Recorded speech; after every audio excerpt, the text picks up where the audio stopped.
probably active ka sa social media, you're browsing, you are a member of different groups, makikita mo naman kung may gumagamit ba ng JPEGs eh. So mga dito lang sa atin eh. Pakita ko po dito sa inyo sa Discord natin. Oh, ano ba common na ginagamit? This one is Bybit. This one is Bybit. Bybit yung common eh. Dito lang sa group natin, wala akong nakikitang gumamit ng JPEGs eh. Binance ito, BingX. Oh. I just don't know kung maraming nadali na Pilipino, but most likely sa ingay nito sa Hong Kong, mukhang maraming nadali to sa Hong Kong. Ang balita ko, nagsabi sa akin, nagkaroon nga ng kaya tinatawag nila rug pull eh. Kasi bakit? Bago ka daw maka-withdraw, totoo ba to? $2,000 ang i-deposit mo. Eh ano pinagkaiba? Totoo man ha? Sabi ko, ano pinagkaiba nga nito doon sa mga nang i-scam na papadeposituhin ka muna para maka-withdraw ka? Diba? Eh di, ang laki nga talagang kalokohan nun. I hope lang wala masyadong nadali. But then again, mga ganito po, situation, mangyayari, mauulit at mauulit. That is why sineshare natin itong mga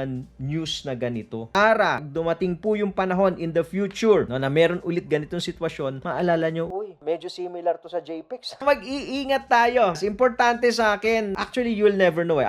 Sabi ko nga, after the collapse of FTX in one of the biggest in the US na nag-collapse, fraud din yun. Ang laki-laki, sikat na sikat. You will never know. So, it's only you who can protect yourself from all of these frauds. How are you going to protect yourself from all of these frauds? Kaya una po, syempre kung bibili ka ng Bitoy at nagbubudega ka, huwag kang magbudega sa exchange. Ilabas nyo po yan sa either hot or cold wallet ninyo. Huwag nyo pong itambay sa exchange. Kahit anong exchange pa yan. Kung bodega yan, ilabas nyo po yan. Okay. Pangalawa, diversify also yung funds ninyo ng pinantitrade. Maglagay ka sa iba't ibang exchange para hindi isa lang, no? Hindi ka nakakonsentrate doon sa isa. Kahit ba malaki ang exchange na yan. Okay, wag mo i-concentrate yung funds mo dyan to diversify your risk. Okay, para hindi ka madadali pagka nagkakaroon ng ganito na JPEGs or FTX, no? Na similar fraud in the future. Yan, Tito Boobs yan. Follow and like for more updates!